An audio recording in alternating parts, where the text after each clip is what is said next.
Hello everyone, welcome back to my channel. So ఈరోజు కూడా మరొక ఇంపార్టెంట్ టాపిక్ ఐసీటీ నుండి అండి. సార్వత్రిక విద్యా వనరులు ఐసీటీ ప్లాట్ఫాము మాక్ అని ఇది చాలాసార్లు రిపీటెడ్గా ఉండే క్వశ్చన్స్. మనకి ఈ టాపిక్ నుండి మనకు చాలాసార్లు చాలా సెషన్స్లో క్వశ్చన్స్ అయితే వచ్చాయి. సో ఈరోజు అయితే మనం ఈ టాపిక్ సంబంధించిన అసలు ఈ మాక్ అనేది ఏంటి, అలాగే మనకు ఈ ఓపెన్ ఎడ్యుకేషనల్ రీసోర్స్ ఉంటాయి కదా, సో వాటి గురించి అయితే డీటెయిల్గా మనం నేర్చుకుందాము. మ్యాక్సిమం వీడియో వచ్చేసి 10 or 15 minutes కంటే ఎక్కువ ఉండదండి. సో లాస్ట్ వరకు చూడడానికి అయితే ట్రై చేయండి. అలాగే లైక్ చేయండి, షేర్ చేయండి, సబ్స్క్రైబ్ చేయడం మాత్రం మర్చిపోకండి. అనియత విద్యను పొందాలనుకున్నప్పుడు అనియత విద్యా కార్యక్రమాలు, సార్వత్రిక విద్యా వనరులు మరియు సార్వత్రిక ఆన్లైన్ కోర్సులు అనేవి తోడ్పడతాయి.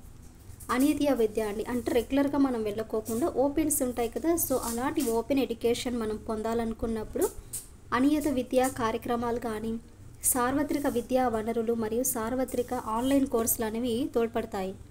అసలు సార్వత్రిక విద్యా వనరులు ఏంటంటే ఓపెన్ ఎడ్యుకేషనల్ రీసోర్స్, దీన్నే మనం ఓఈఆర్ అంటారు. సమ్ టైమ్స్ మనకు ఓఈఆర్ గురించి ఫుల్ డెఫినేషన్ అడుగుతాడండి. అంటే మనకు ఫుల్ ఫామ్ ఏంటి, ఓఈఆర్ అంటే open educational resources. Open educational resource OER సార్వత్రిక విద్యా వనరులు. సార్వత్రిక విద్యా వనరుల రకాలుగా చూసుకుంటే కోర్సులు కానివ్వండి, course materials, modules, text books, videos, software మరియు టూల్స్, టెక్నిక్స్ ఇవన్నీ కూడా ఓఈఆర్ కిందికి అయితే వస్తాయి. ఓపెన్ ఎడ్యుకేషనల్ రీసోర్స్ కిందికి అయితే వస్తాయి. సార్వత్రిక విద్యా వనరుల రకాలు. సార్వత్రిక విద్యా వనరుల రకాలు ఏంటి ఇక్కడ, courses, course materials, modules, text books, videos and software మరియు టూల్స్, టెక్నిక్స్ ఇవన్నీ కూడా సార్వత్రిక విద్యా వనరుల రకాలు. నెక్స్ట్, సార్వత్రిక విద్యా వనరుల లక్షణాలు ఎలా ఉంటాయంటే ఏ ఉద్దేశం కోసమైనా ప్రోగ్రాంలను ఉపయోగించుకునే స్వేచ్ఛ ఉంటుంది. అలాగే తమ ఇష్టాలకు అనుగుణంగా మార్పులు చేసుకునే అవకాశము, ఉచితంగా లభించే కంటెంట్ కానీ, మీడియా కానీ, రీసోర్సెస్ ఉచితంగా తిరిగి వినియోగించగల కాపీరైట్స్ అండ్ ఫార్మాట్స్ కానీ, స్వేచ్ఛ మరియు సార్వత్రిక అనే సూత్రాల ఆధారంగా వాటి తయారీ మరియు వినియోగం ఇవన్నీ కూడా సార్వత్రిక విద్యా వనరుల లక్షణాలు. మరి వివిధ ఐసీటీ ప్లాట్ఫామ్స్ ఏంటి అనేది చూసుకుంటే ఇక్కడ ఇతర సాంకేతికతలు మరియు ప్రక్రియలు నిర్మించడానికి తోడ్పడే ఏదైనా సరే ఆధార సాంకేతికతను ప్లాట్ఫారం లేదా ప్లాట్ఫామ్ అంటారండి. ఇతర ఏదైనా సరే టెక్నాలజీకి మరియు వాటి యొక్క ప్రక్రియలకు నిర్మించడానికి తోడ్పడే ఏదేని ఆధార సాంకేతికతను ప్లాట్ఫారం లేదా ప్లాట్ఫామ్ అంటారు. కంప్యూటర్ భాషలో ప్లాట్ఫారం అనగా కంప్యూటర్ వ్యవస్థని సమన్వయపరిచే ఆపరేటింగ్ సిస్టమ్. కంప్యూటర్ భాషలో ప్లాట్ఫారం అనగా కంప్యూటర్ వ్యవస్థని సమన్వయపరిచే ఆపరేటింగ్ సిస్టమ్. వివిధ ప్లాట్ఫామ్స్ ఏంటి ఇక్కడ అంటే మల్టీమీడియా కంప్యూటర్స్ కానివ్వండి, laptops, digital cameras, handycams, projectors, television and radio, smartphones, tablets, interactive boards, సామాజిక మాధ్యమాలు ఇవన్నీ కూడా రకరకాల వివిధగా ప్లాట్ఫామ్స్ అండి. భారీ సార్వత్రిక ఆన్లైన్ కోర్సులు అంటే చాలా ఎక్కువ మందికి ఎటువంటి రుసుము అంటే ఫీజు అనేది లేకుండా ఇంటర్నెట్ ద్వారా అందుబాటులోకి తేబడిన కోర్సునే భారీ సార్వత్రిక ఆన్లైన్ కోర్స్ అంటారు. భారీ సార్వత్రిక ఆన్లైన్ కోర్స్ అంటే ఏంటంటే ఇక్కడ చాలా ఎక్కువ మందికి ఎటువంటి రుసుము అనేది అంటే ఎలాంటి ఫీజు అనేది లేకుండా ఇంటర్నెట్ ద్వారా అందుబాటులోకి తేబడిన కోర్సును భారీ సార్వత్రిక ఆన్లైన్ కోర్సు అంటారు. ఉచిత వెబ్ ఆధారిత దూర అభ్యసన కార్యక్రమము. ఉచిత వెబ్ ఆధారిత అనేది దూర అభ్యసన కార్యక్రమం అండి. పెద్ద సంఖ్యలో భౌగోళికంగా ఉన్న విద్యార్థులు పాలు పంచుకున్నటకు రూపొందించబడింది. దీనితో ఉచిత కోర్సు మెటీరియల్తో పాటుగా అభ్యాసకులకు ఆడియో, వీడియో టీచింగ్స్ అనేవి లభిస్తాయి.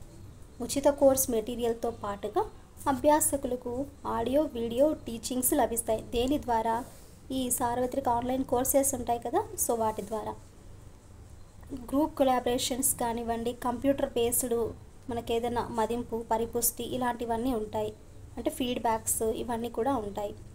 ఎంఓఓసి అంటే ఫుల్ ఫామ్ ఏంటంటే ఇక్కడ ఎంఓఓసి అంటే మ్యాసివ్ ఓపెన్ ఆన్లైన్ కోర్సెస్ అండి. మ్యాసివ్, ఎం అంటే మ్యాసివ్, ఎంఓ అంటే ఓపెన్, అలాగే ఓ అంటే ఆన్లైన్, సి అంటే courses. Massive open online courses అండి. మ్యాసివ్ ఓపెన్ ఆన్లైన్ కోర్సెస్ ఎక్కడ నుంచైనా చదువుకోవచ్చు. మనము ఫర్ ఎగ్జాంపుల్ దీనిలో జాయిన్ అవ్వచ్చు, పూర్తి చేయవచ్చు, ఎంతమందినైనా చేరవచ్చు. ఎక్కడ నుంచైనా మనము చదువుకోవచ్చు. అలాగే అభ్యసన స్వీయ వేగంపై ఆధారపడి ఉంటుంది. అభ్యసన అనేది సొంతంగా స్వీయ వేగంపై డిపెండ్ అయి ఉంటుంది.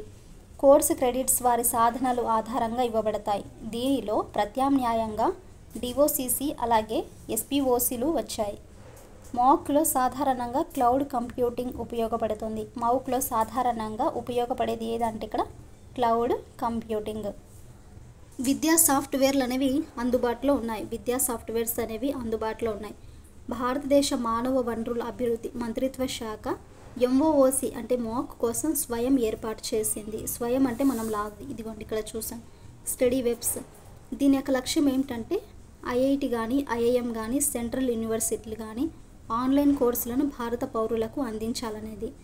అంటే స్వయం యొక్క లక్ష్యం ఏంటి? ఇక్కడ ఐఐటి ఐఐఎం సెంట్రల్ యూనివర్సిటీస్ ఉన్నాయి కదా, సో ఆన్లైన్ కోర్సులను భారత పౌరులుగా అందించాలనేది. స్వయం ద్వారా నాణ్యత కలిగిన course materials, online lectures, discussions, assessment, క్విజ్లు అభ్యాసకులు అందుబాటులో అయితే ఉంచబడతాయి. ఈ స్వయం ద్వారా మంచి క్వాలిటీ కలిగిన కోర్స్ మెటీరియల్స్ కానివ్వండి, ఆన్లైన్ లెక్చర్స్ కానివ్వండి, డిస్కషన్స్, అసెస్మెంట్స్, క్విజ్ ఇవన్నీ కూడా అభ్యాసకులకు అందుబాటులో ఉంచబడతాయి. అలాగే మాక్ యొక్క ప్లాట్ఫామ్స్ కన్నా చూసుకుంటే ఓపెన్ ఎడ్యుకేట్స్లో మాక్ అంటే ఏంటంటే ఇక్కడ ఇందాకే చెప్పుకున్నాము massive open online courses. Massive open online courses. DOCC అంటే distributed open collaborative courses. Distributed open collaborative courses.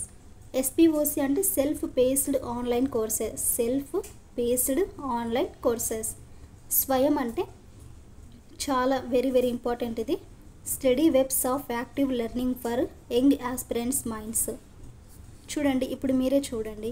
Massive open online courses, distributed open collaborative courses, self paced online courses. Swayam అంటే study webs of active learning for young aspirants minds.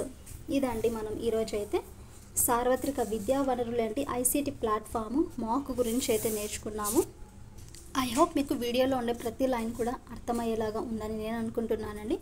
మీకు నచ్చితే మాత్రం మీ యొక్క valuable comment అయితే కింద అయితే చేయండి. అలాగే లైక్ అండ్ షేర్, సబ్స్క్రైబ్ చేయడం మాత్రం మర్చిపోకండి.